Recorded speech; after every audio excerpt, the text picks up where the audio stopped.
사무직으로 실내에만 주로 계시는 분들 같은 경우 지하철 타고 출퇴근할 경우는 자외선 차단제를 맨날 바르면 트러블의 가능성이 좀 높아요. 그러니까 웬만하면 안 쓰는 게 중요할 것 같고 30분 이상 야외 활동을 할 때만 자외선 차단제를 바르고 야외 활동이 돌아왔을 때는 바로 지워주는 게 중요할 것 같아요. 그리고 SPF 지수 같은 경우는 30에서 40 정도 사이 제품을 쓰는 게 중요할 것 같고 PA는 플러스 정도.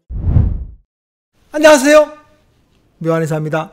이제 완연한 여름이 됐습니다. 자외선 차단제를 많이 발라야 될 시기가 도래했거든요. 그런데 얼굴 피부염이 있는 분들은 사실 여름이 되면 걱정이 늘어납니다. 날은 덥고 땀은 나는데 자외선 걱정도 되고 피부 트러블 걱정도 되거든요. 그래서 쉽게 자외선 차단제를 바르기가 겁날 수 있습니다. 그런데 안 바르자니 노화가 걱정되거든요. 그래서 어떻게 할까 고민하게 되거든요. 그래서 오늘 이 시간에는 지루성 피부염에 자외선 차단제를 어떻게 써야 될지 가이드라인에 대해서 한번 이야기해 볼 거예요.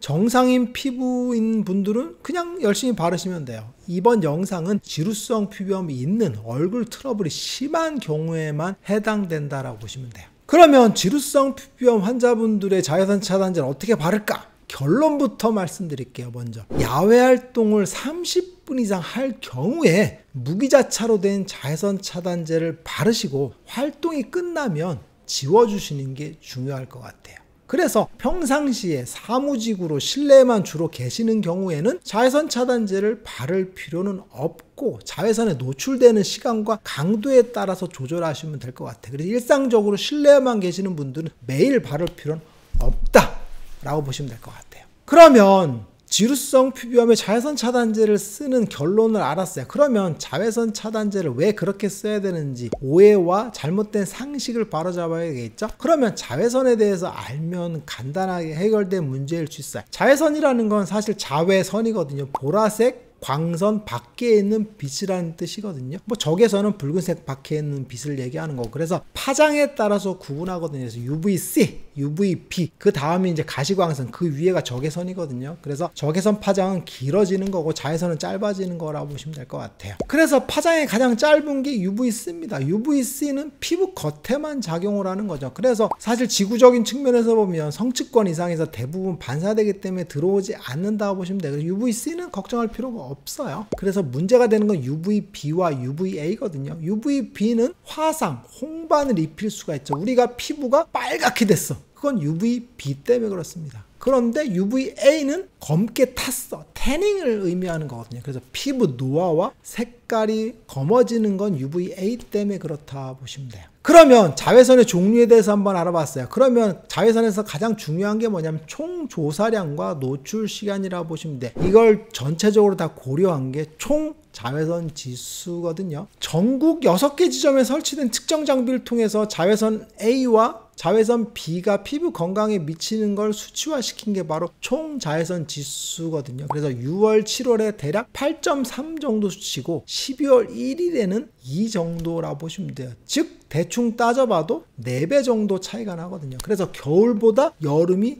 4배 정도의 데미지를 입힌다라고 보시면 돼요. 그러면 겨울에도 자외선이 여름에 비해서 4분의 1이나 영향을 미치겠네요 하면서 걱정하는 분들이 있는데 사실 이건 반대로 생각해야 돼요. 왜 그러냐면 해가 떠 있는 시간에 주로 실내에 있기 때문에 겨울철에는 날씨가 춥기 때문에 실외 활동이 적다는 걸 감안해야 되겠죠. 그리고 해가 떠 있는 시간도 적거든요. 그래서 그걸 따져보게 되면 겨울철에는 자외선에 의한 데미지가 거의 없다고 볼 수도 있어요. 물론 겨울에 야외 활동을 하는 스키를 탄다든지 그저 겨울 레저를 하게 되면 자외선에 대한 영향이 크겠죠. 그걸 제외하고는 사실은 영향이 거의 없다라고 볼 수도 있어요. 그런데도 불구하고 겨울에 사무실에서 근무하는 사무직 분들이 출퇴근 시간에 자외선을 걱정을 해서 겨울에도 자외선 차단제를 바르거죠. 그래서 1년 내내 쓰는 경우들이 많습니다. 그런데 과연 그럴 필요가 있을까라는 생각이 들 때가 많습니다. 그런데 맨날 바르면 자외선이 피부에 미치는 영향은 0이겠죠. 그런데 피부 건강 측면에서 보면 자외선 차단제를 맨날 바르는 게 꼭 좋지만은 않을 수 있거든요.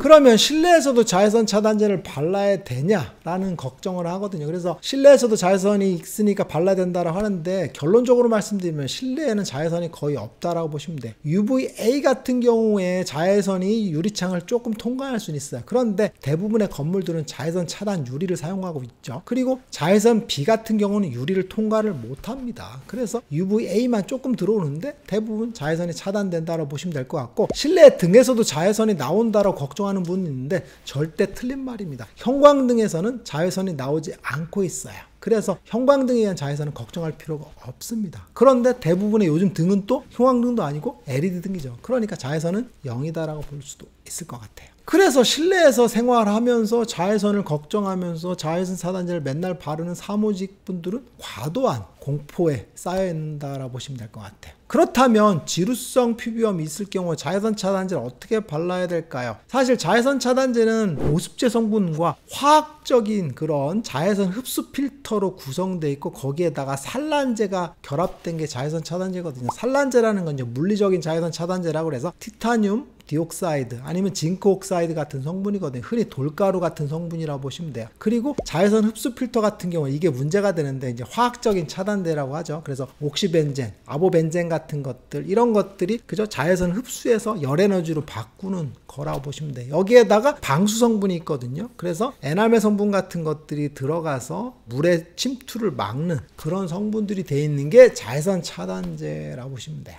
그래서 자외선 차단제를 바르게 되면 화학적인 차단제, 이런 성분들에 의해서 피부 트러블이 발생을 하는 경우들이 굉장히 많습니다. 그리고 에나멜 성분이라든가 방수 성분에 의해서도 피부 트러블이 많이 유발되거든요. 그래서 지루성 피부염이 있는 경우에 이런 성분에 의해서 쉽게 뒤집어지는 경우가 많습니다. 그래서 유기자차가 아니라 무기자차로 된 걸 쓰는 게 피부염에는 트러블이 적다라고 보시면 될 것 같아요. 그래서 화장품가에 가면은 무기자차를 팔거든요. 그래서 무기자차를 골라서 쓰시는 게 좋을 것 같아요. 그런데 무기자차는 바르면 백탁 현상이라고 해서 하얗게 뜨죠. 그래서 하얗게 보이기 때문에 조금 덜 발린 느낌이 들지만 실제로 잘 골라서 쓰게 되면 자외선 차단제를 발랐을 때 트러블도 적으면서 산뜻하게 쓸 수가 있습니다. 그런데 문제는 무기자차 중에서 잘 안 지워지는 것들이 있어요. 이런 경우에 이제 적절한 클렌징 오일 같은 걸 써서 빨리 제거하거나 세안제를 써서 빨리 제거하는 기술들이 좀 필요할 수 있어요. 그러면 자외선 차단제를 무기자차를 골랐어요. 그러면 SPF와 PA 지수는 뭘 고르냐 하는 게 중요할 것 같은데, 대략적으로 SPF 같은 경우는 이제 30에서 40 정도 사이에 있는 제품들을 쓰면 적절할 것 같아요. 이 정도만 해도 자외선 차단 성분은 대부분 다 포함되어 있거든요. 흔히 잘못 알고 있는 게 SPF 15가 있고 SPF가 30 있어요. 그러면 자외선 차단 능력이 15가 30보다 절반 정도라고 생각하는데 절대 그렇지 않습니다. SPF 15와 30은 사실은 5% 6% 차이밖에 나지 않고 있어요. 중요한 건 지속 시간이라고 보시면 되는데 SPF가 높을수록 지속 시간이 긴 것뿐이라고 보시면 돼요. 그래서 SPF 지수가 너무 높은 걸 쓰면 자외선은 차단은 잘할 수 있지만 피부 트러블의 정도는 더 높아질 수 있겠죠. 그러니까 적절한 수준에서 타협하는 게 좋을 것 같아요. 그리고 PA도 PA++